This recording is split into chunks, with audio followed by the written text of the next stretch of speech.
हरियाली तीज विवाहित महिलाओं द्वारा पति की लंबी उम्र और दाम्पत्य सुख के लिए रखा जाता है। हर वस्तु, मेहंदी, गीत, संगीत और झूले इस पर्व की पहचान है। इसके विपरीत हरतालिका तीज व्रत का संबंध पार्वती जी की कठोर तपस्या से है। यह व्रत विवाहित कन्या, अच्छे वर की प्राप्ति और विवाहित महिलाएं पति की लंबी आयु सम्मान कामना के लिए करती है। अब व्रत की कठोरता में अंतर। हरियाली तीज को अत्यंत कठिन व्रत माना गया है। इसमें निर्जला उपवास रखा जाता है, जिसमें दिन रात ना तो अन्न ग्रहण किया जाता है और ना ही जल। जबकि हरियाली तीज में कुछ स्थानों पर फलाहार या जल सेवन की अनुमति दी जाती है। इस प्रकार तप और संयम की दृष्टि से हरतालिका तीज अधिक गहन मानी जाती है। अब पूजा की परंपरा और कथा। हरियाली तीज में शिव पार्वती के पूजा के साथ साथ महिलाएं झुलुआ झूलती है, लोग गीत गाती है और सज धज कर उत्साह का आनंद लेती है। वही हरतालिका तीज में पार्वती जी की तपस्या और शिव से उनके विवाह की कथा सुनने का विशेष विधान होता है। अब हरियाली तीज 2025 कब है?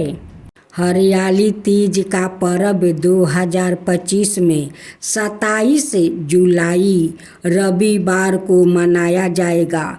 हिंदू पंचांग के अनुसार सावन शुक्ल पक्ष की तिथि की शुरुआत 26 जुलाई को रात 10:40 तक रहेगी। उदय तिथि के अनुसार व्रत और पर्व 27 जुलाई को रखा जाएगा। इस दिन एक विशेष संयोग भी बन रहा है, रवि योग, जो 27 जुलाई शाम 4:23 से शुरू होकर 28 जुलाई सुबह 5:40 तक रहेगी।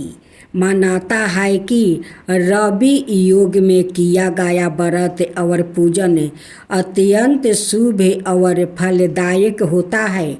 हरियाली तीज विशेष कर सुहागिनों द्वारा पति की लंबी उम्र और वैवाहिक सुख शांति के लिए रखा जाता है। भगवान शिव ने पार्वती जी को उनके पूर्व जन्म के बारे में याद दिलाने के लिए यह सुनाई थी। हरियाली तीज व्रत कथा इस प्रकार है।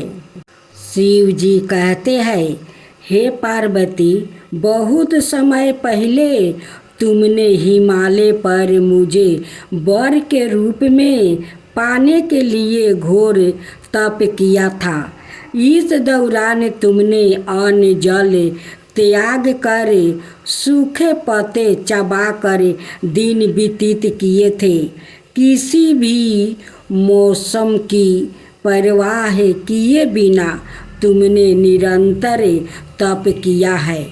तुम्हारी इस स्थिति को देखकर तुम्हारे पिता बहुत दुखी थे। ऐसी स्थिति में नारद जी तुम्हारे घर पधारे। जब तुम्हारे पिता ने नारद जी से उनके आगमन का कारण पूछा तो नारद जी बोले, हे गिरिराज, मैं भगवान विष्णु के भेजने पर यहाँ आया हूँ। आपकी कन्या की घोर तपस्या से प्रसन्न होकर वो उससे विवाह करना चाहते हैं। इस बारे में मैं आपकी राय जानना चाहता हूँ। नारद जी की बात सुनकर पर्वतराज अति प्रसन्नता के साथ बोले, हे नारद जी, यदि सवाई भगवान विष्णु मेरी कन्या से विवाह करना चाहते हैं तो इससे बड़ी कोई बात नहीं हो सकती। मैं इस विवाह के लिए तैयार हूँ। फिर शिव जी पार्वती जी से कहते हैं, तुम्हारे पिता की सभी कीर्ति पाकर नारद जी विष्णु जी के पास गया और यह शुभ समाचार सुनाया। लेकिन जब तुम्हें इस विवाह के बारे में पता चला तो तुम्हें बहुत दुख होगा। तुम मुझे यानी कैलाशपति शिव को मन से अपना पति मान चुकी थी। तुमने अपने व्याकुल मन की बातें अपनी सहेली को बताई। तुम्हारी सहेली से सुझाव दिया कि वो तुम्हें एक घने घोर वन में ले जाकर छिपा देगी और वहाँ रहकर तुम शिव जी को प्राप्ति करने की साधना करना। इसके बाद तुम्हारे पिता तुम्हें घर से ना पाकर बड़े चिंतित और दुखी हुआ।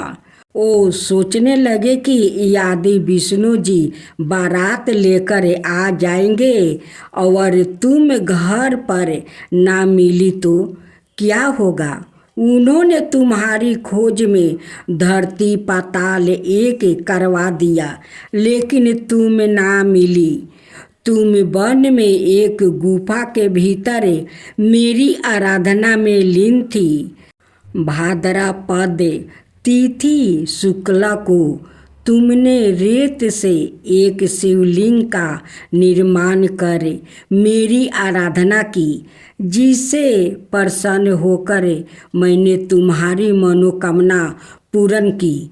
इसके बाद तुमने अपने पिता से कहा कि पिताजी, मैंने अपने जीवन का लंबा समय भगवान शिव की तपस्या में बिताया है और भगवान शिव ने मेरी तपस्या से प्रसन्न होकर मुझे स्वीकार भी कर लिया है। अब मैं आपके साथ एक ही शर्त पर चलूँगी कि आप मेरा विवाह भगवान शिव के साथ ही करेंगे। पर्वतराज ने तुम्हारी इच्छा स्वीकार कर लिया और तुम्हें घर वापस ले गया। कुछ समय बाद उन्होंने पूरे विधि विधान से तुम्हारा विवाह किया। भगवान शिव ने इसके बाद कहा कि हे पार्वती, तिथि को तुमने मेरी आराधना करके जो व्रत किया था उसी के परिणाम स्वरूप हम दोनों का संभव हो सका है। इस व्रत का महत्व यह है कि मैं इस व्रत को पूर्ण निष्ठा से करने वाली प्रत्येक स्त्री को मनोवांछित फल देता हूँ। भगवान शिव ने पार्वती जी से कहा कि इस व्रत को जो भी स्त्री पूर्ण श्रद्धा से करेगी उसे तुम्हारी तरह अचल सुहाग प्राप्ति होगी। अब शिव की दूसरी कथा श्रवण करें। भगवान शिव के पसीने से अंधक का जन्म हुआ।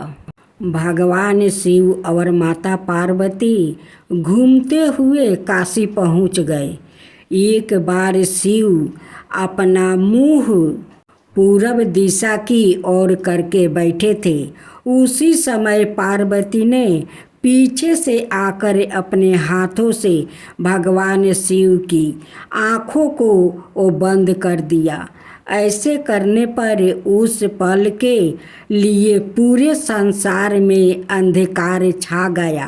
जैसे ही माता पार्वती के हाथों का स्पर्श भगवान शिव के शरीर पर हुआ, वैसे ही भगवान शिव के सिर से पसीने की बूंद गिरने लगी।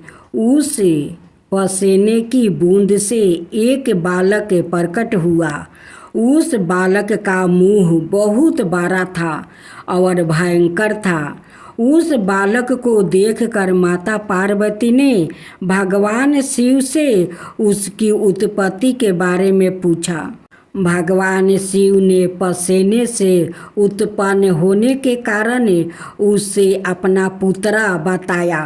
अंधकार में उत्पन्न होने की वजह से वो बालक अंधा था, इसलिए उसका नाम अंधा रखा। कुछ समय बाद दैत्यो हिरण्यकश्यप के पुत्र प्राप्ति का वर मांगने पर भगवान शिव ने अंधक को उसे पुत्र रूप में प्रदान किया। अब तीसरी कथा श्रवण करें। भगवान शिव ने ली थी पार्वती की परीक्षा।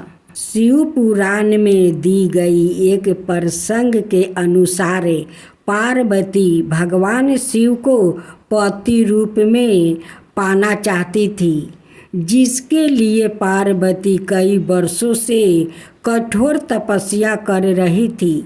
माता पार्वती की तपस्या देखकर भगवान शिव उनकी भक्ति पर प्रसन्न थे, लेकिन भगवान शिव उनके प्रेम की प्रतीक्षा लेना चाहते थे।